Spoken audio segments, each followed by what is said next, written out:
Welcome to the Experience Darden podcast. I'm your host, Brett Twitty, and you are listening to a new episode. On this episode of the podcast, I'm excited to share my recent conversation with Hannah Cho. Hannah is a first-year student in our full-time MBA class of 2027, and she's also the incoming president of the Marketing and General Management Club here at Darden.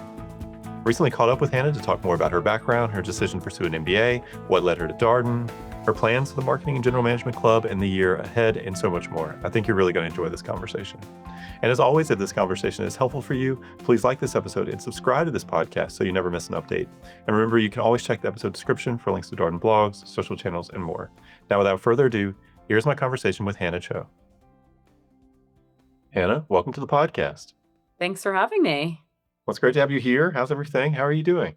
Good. I'm preparing for my summer in Dallas. I know we just talked about how I'm heading to Pepsi.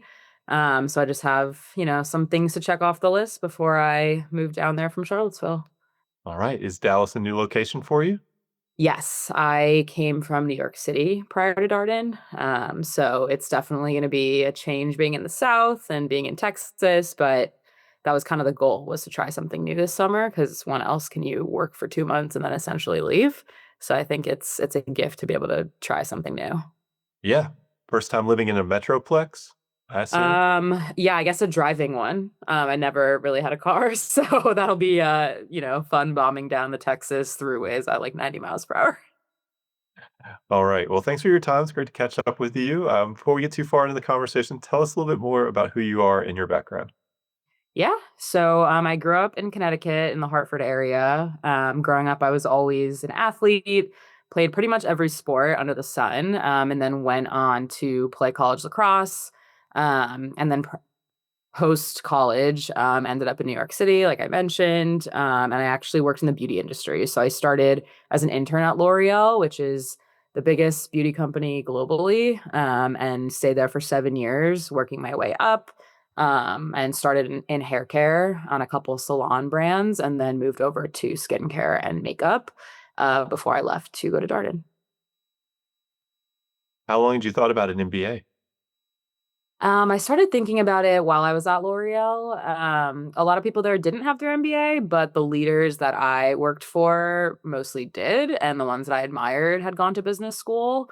They really had this like quiet confidence about them. They weren't like the most showy, but they were just very curious, intellectual, and definitely had a knack for leadership. So I really admired kind of the people that they were. And then I had gone to Vassar for college, which is super liberal artsy. I had never taken accounting, finance, some of the hard skill type courses. So I knew that was kind of a gap that business school could fill, because everything I had learned in that domain was really on the job at L'Oreal. So I kind of wanted the academic version to pair with my practical experience. Familiar story. Certainly heard that a few times here Yep. on the podcast. I've never really talked to anybody who worked in the beauty industry. Oh, What got very you cool. interested in that particular path? Yeah, it's kind of one of those things where, similar to sports, it's like, is this a hobby or could it actually be a career? And I always like loved product growing up. Like even as a little kid, I remember in like first or second grade, I did a project on dermatology and like pimples and skincare, and they probably thought I was a weirdo. But even looking back, I kind of always love. I think it had to do with like the creative and artistic side as well, because I really liked art and took a lot of classes growing up. So it sort of paired like the business analytical side with that artistic creative side, because ultimately at L'Oreal everything comes down to makeup artists, hairstylists, like really creative people are the core of the business, and our second customer. So I tried it as an intern and I really loved it, and I didn't know kind of like what it meant to actually work in this industry, because it seemed really scary, like Devil Wears Prada sort of vibes.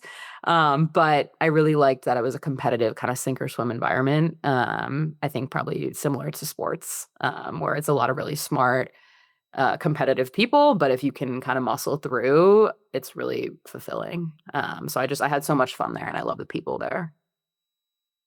Devil Wears Prada feels particularly top of mind these days with Devil Wears Prada 2 in theaters. Yeah, I would say probably more like that pre-COVID when we had a lot of the kind of like people who had been there for a while and maybe worked there for 20, 30 years. I would say post-COVID, they've had a lot of turnover like every organization. So with Gen Z kind of coming into the workforce, that's really changed, I think, how everyone's doing business. So the Devil Wears Prada vibe might be that era might be over. I appreciate that. So, how'd you get interested in Darden specifically? Yeah, so I started my search really broad when it came to business school, and kind of searched all over the place. But I found that Darden specifically had a very humble, like, smart but humble kind of vibe. All the students I talked to were really impressive, obviously, but didn't really feel arrogant or pretentious. And I really liked that. And then I met Donna Clark actually when she was part of the admissions team in New York, and she just had this very warm, almost motherly vibe to her, and it felt very genuine. I think that's what stood out the most about Darden is everything felt very genuine, which I think in the corporate world a lot of people don't feel that way. So it was refreshing to meet people like that. Were you familiar with Charlottesville? Did you spend much time in Not at Charlottesville? all. Like it was totally not really on my radar until I'd spoken to a couple of students and then met Donna. So then I continued researching and really found like this niche of Darden that I really liked. All right. So you like everybody's nice, down to earth, the warmth of the Yeah, people. totally. All right. So you come to Darden, brand new MBA student. What was that adjustment like as a first year MBA? Yeah, it was tough. I think I speak for most of my classmates that most of us who weren't from that area, uprooted our entire lives, moving to a new city, especially because MBAs are usually type A, and very intense, hard workers. So I think it's feeling like a fish out of water when you go somewhere where you've never been and you don't know a single person. So you feel kind of like you have your tail between your legs a little bit. But I will say that was kind of my goal. Like, again, feeling like uncomfortable, being in a new place, kind of working through that. And then feeling like by the end, you have so many friends and even the professors, all the staff, like it's, again, such a warm place. So it was kind of like, the lows were low at the beginning, but then really, sort of high at the end because you had to work through like everything being new and the cases being challenging, but it just feels very rewarding on the other side. What was the biggest adjustment for you? You had, I mean, I understand the sort of ebb and flow of things. Like there's good days, there's less good days, and there's a lot of challenge. You mentioned a lot of learning curves, but for you, like, what was the biggest adjustment? I think just feeling overwhelmed, like you didn't have enough time to do everything. You had to meet so many new people. You were kind of running on fumes by the end of the day because even though for core we were let out around like 1 o'clock, you were just like burning so much energy in such a condensed time every single day. And even though we don't have class on Friday, that day was used for networking, for interviewing, doing club activities. So it was just like you sometimes felt like you never had a break, but I think it was a good muscle to exercise because obviously we're going to be going into leadership roles and into the working world. So kind of figuring out like what to prioritize was tough at first because you want to do everything, you want to meet everyone and do every social event, but kind of juggling all of that while keeping your mental sanity, I would say. Yeah, how did you figure that out? I mean, what was your approach that you I settled don't on? know. If anyone knows, please let me know how you figured it out. But I would say like quality over quantity, which kind of is a mantra I try to follow in most of my life, both personally and professionally, is like more is not more most of the time. So really prioritizing like where you put your energy and the people that you spend your time with.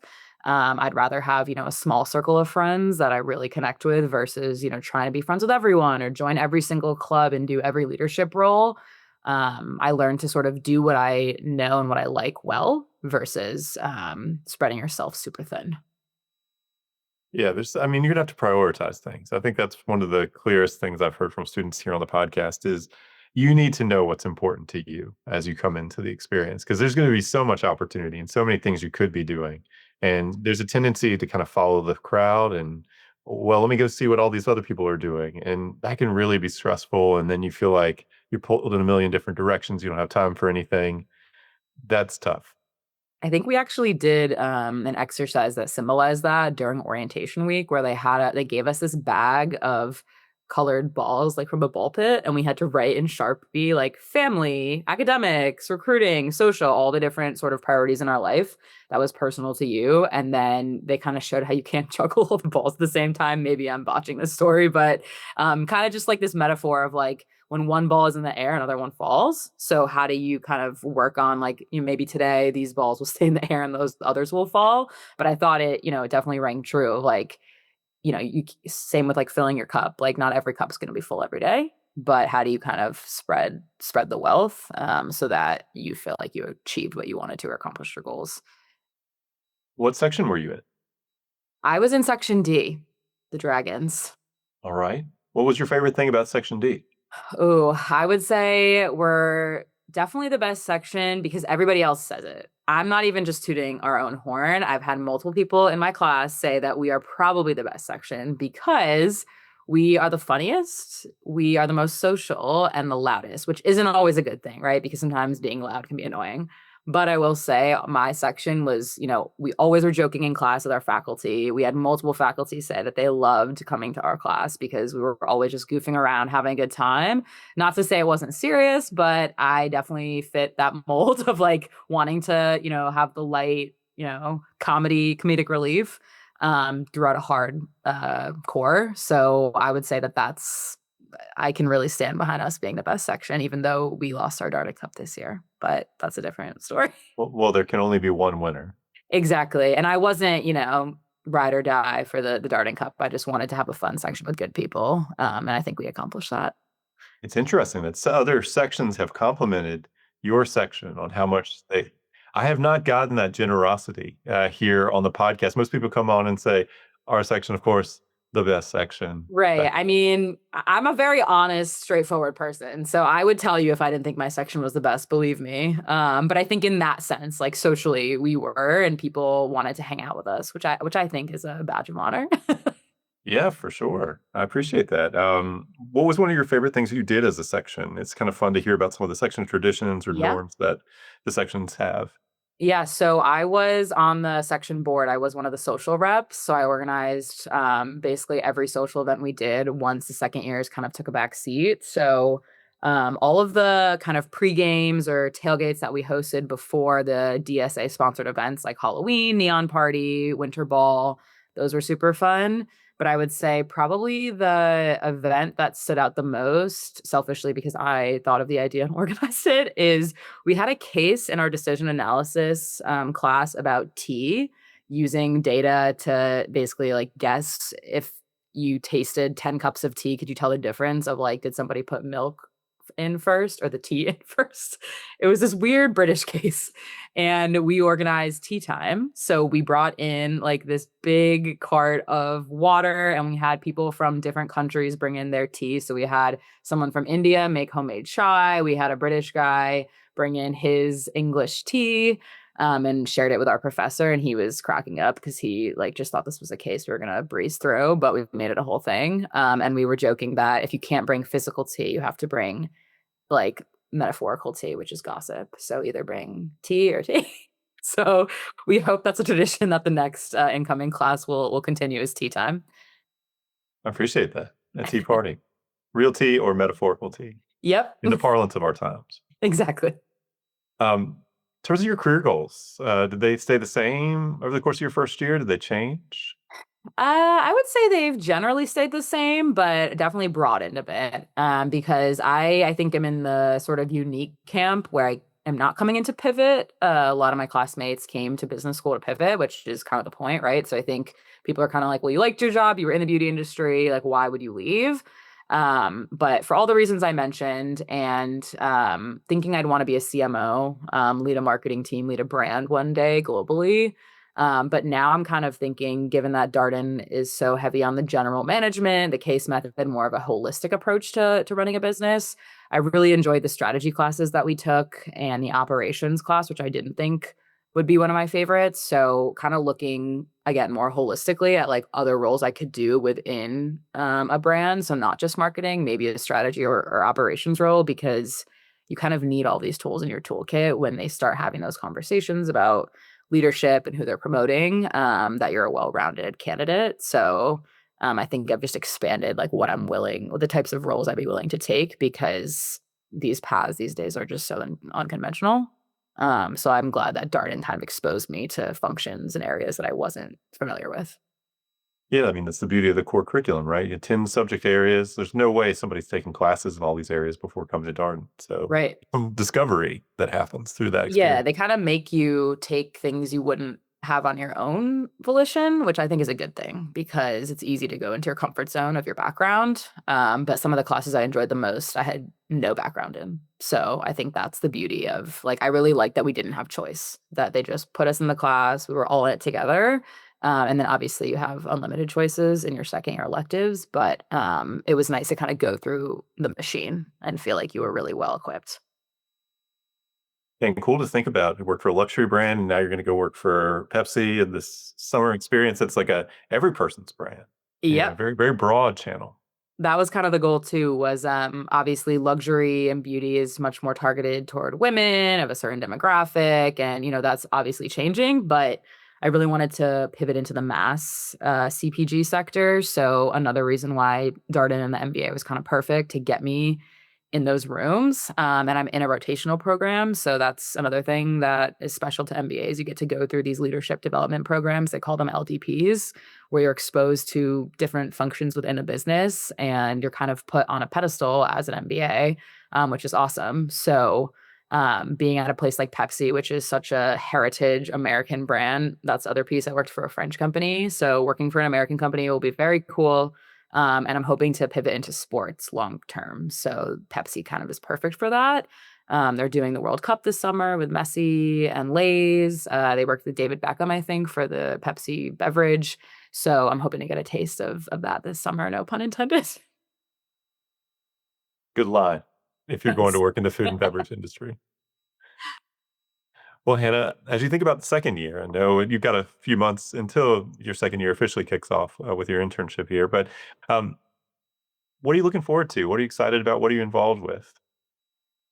Yeah, a lot. I'm honestly sad and happy because I can't believe that it's halfway through. The year flew by. I mean, some days felt slower than others that were tougher, but as a whole, I'm like, you blink and it's gone. So I really just want to cherish every moment. I know that sounds cheesy, but second year we get to do it again. So like, how can we do it even better and like really meet new people even in my class that I didn't get a chance to? Um, and then I would say, in terms of clubs and activities that I'm really excited about, I'm leading the marketing and general management club as the incoming president. So I'm very excited about that. We're kind of revamping the club, trying to focus not just on marketing, but on some of the other functions like corporate finance, even HR, operations. So we're really broadening the scope there and trying to get more students involved in NGM, given that the job market is tough and consulting and banking has been a bit challenged given the market. So there's a big focus on us and how we can, involve more students, both domestic and international, involve more companies coming to grounds. So we have big plans. We're actually revamping the website as well. So working on that right now. And so getting all of our like marketing materials for the club together that will be shown to prospective students. What was the inspiration for this revamp? I think even though I am a marketer, so I would be biased to keep the marketing and general management. I felt like there's so many great opportunities outside of marketing that are still within a brand, like being your own sort of mini CEO or general manager of your brand, could be across different functions. And so I wanted to kind of highlight and equalize all of them across the GM track and kind of create awareness about it, because I think people fall into the consulting or banking bucket thinking that that's, a very organized traditional path. But if you're interested in finance, that can mean so many different things. Or if you're interested in consulting, you might be good for an internal strategy role at a tech company or at a CPG company. So wanting to kind of, scream out to the masses like this could be a great career path for you, you just don't know it yet. And ultimately, if you want to get to the C-suite level, you're going to have to go work for one of these brands. You can work a client facing job like consulting, but eventually going in house is usually the goal. So I think being able to inspire people who have that end goal of like, look at, you could just go straight to the company and work there, versus pivoting and, going back and forth. So we're really trying to just make it a fun, exciting club because there's so many like bells and whistles that we probably don't toot our own horn as much, like, going to the World Cup or meeting these spokespeople that there's a lot of good stuff happening. We just need to be louder. Do you think you'll get to go to the World Cup this summer? I hope so. It's in Dallas partially. They're playing some games there. So I would love to go. The tickets are insane, thousands of dollars. So if I can go with Pepsi, speaking it into existence now, hopefully I'll be able to catch a game or two. Um, if not that, maybe a WNBA game or one of their other sponsors. Yeah, you can just manifest these things from the podcast. That's how it works. Exactly. It's very cool to hear your plans for the marketing club. Um, and I think it's one of the great things about student leadership here at Darden. Every group comes in, puts their own stamp on an organization, has a different vision for it, wants to take it in new directions. Mhm. What was the inspiration for the revamp? I was actually talking with Kim Whitler, who we love. She's the head of the marketing faculty and she's our faculty advisor. She has been in marketing and CPG for decades prior to Darden. So she loves kind of out of the box thinking, new ideas. So when I sat down with her for our first meeting when I was elected president, she kind of said, what's your vision? What do you want to do with this? And I basically said, like, the club is awesome. The people who are in the club love it, but I want to expand the membership. I want other people to get involved, especially because those who didn't get their consulting or banking internships kind of came to us at the last hour. And at that point, it was too late. Like a lot of these, deadlines had passed or they hadn't networked effectively earlier in Q1 and Q2. So I'm like, how can we get ahead of this next year and make it like a fun, exciting sort of first option, not a back burner option for people next year? And we have such a great board, people who are going to Dick's Sporting Goods, going to Procter and Gamble. Like we really just want to show that cool sort of swag factor of all these companies and the amazing roles you could have over the summer, even full time. So I think it was like that excitement and passion that I have and wanting to share it with people, but in a way that's effective and really gets them bought in, not just, oh, that's a cool second option if I don't get my first target. Kind of showing people that this can be your first choice. It can be your career, and sort of looking at a longer term career plan versus just a short term, like make a lot of money, go into the kind of fancy role, so to speak, post Darden. And it seems like it's working. So far, we actually had a big turnout in the Darden Days incoming class of 2028. Who are kind of seeing the writing on the wall of the job market and really trying to, cast a wider net. So I think there's going to be a lot of excitement coming in with this class. Yeah, I think it's a great point. I mean, what we tell students is obviously a very competitive job market right now. You don't want to put all your eggs in one basket. You want to have a plan A, plan B, maybe even plan C too. But the thing is, you can't put all your energy towards plan A and then say, I'm going to come back around to plan B and Right. plan C. You actually have to view them as like concurrent. You need to be putting energy behind all of them. I think that resonates with what you just shared. Yeah, we tell them that, and it's like, it's hard, easier said than done because consulting and banking takes up a lot of time when you're in it and you're knee deep. But other things have to give. Like if you really want to focus on these career paths, maybe you can't go to every social event. Maybe you can't, read every single case to the last page. Like you kind of have to uh juggle these different things, but if that's your number one priority, then you can do it. Like make it your priority. So that's kind of what we're being very honest. I think that's the other piece is like my board is so amazing and they want to talk to every incoming student, but they never give them kind of like the sugar coated version. Like, we want to help them. So helping them is giving them the honest truth. What else is on your bucket list for your second year? Things that you're excited about, you hope to accomplish? Oh, I would love to attend a fireside chat with either Dean Lennox or the incoming dean. And I would love to maybe be a bus captain for Foxfield. This year I didn't do it, but it seemed like a fun job for next year. So, be involved in one of the big social events would be cool. And sort of like help DSA in some way that I could kind of be like a side helper, not even though I'm not on it. So anything that involves social or planning committees, I'm there because I want to make it the best time for our last year. And for folks who are not familiar, Foxfield is a horse race that happens in the Charlottesville area. bus captain just involves making sure people get on the bus, get off the bus, get back on the bus. Is that basically the Yep, idea? it's also kind of like, the hype squad. You want to get everyone excited. I think the second years did a good job of really like hyping it up for us. So there was really good energy going into it. Like I remember the night before, people were like, get a good sleep, like put your outfit out before, wake up at 6 a.m. And it definitely delivered. So I think even just like word of mouth and kind of having your minions on the ground gets people amped up. So we love having fun at Darden as much as we do working hard. So that's my goal for next year is to have as much fun as I can before we go back to the 9 to 5. Well, Hannah, we started asking, I should say always, we started asking people here on the podcast, somebody who hasn't been to Charlottesville before, maybe is coming to Charlottesville, what are three things that you would tell them that they need to do, have to do while they're in town? Ooh, okay. As someone that came from a big city, I was definitely afraid. So anyone listening, I feel you. I maybe thought a tumbleweed would roll by, and that was literally not what happened at all. It's very dramatic of me. But I would say of the million things to do in Charlottesville, definitely the vineyards. I know everyone says that, but we did a wine bus for our section. If you can organize some sort of wine tour, wine bus, I've even done like different tastings with just a few people at King's. So that's just a beautiful day to have when it's nice out. And if you can catch a polo match, even better. Second, I would say any sporting event. We loved going to the football tailgates and games this year, especially because obviously we had done super well, made it to number 14 nationally. So it's a lot of fun to go if you've never been because they actually have a live guy on a horse, Cavalier, running through, which I think as a new person to Charlottesville, I was amazed by that whole show. So that was really fun. And then the third thing I would say, getting out to Keswick. I really loved going to Keswick Hall, I think is what it's called. Doing a dinner there or just walking around their beautiful gardens.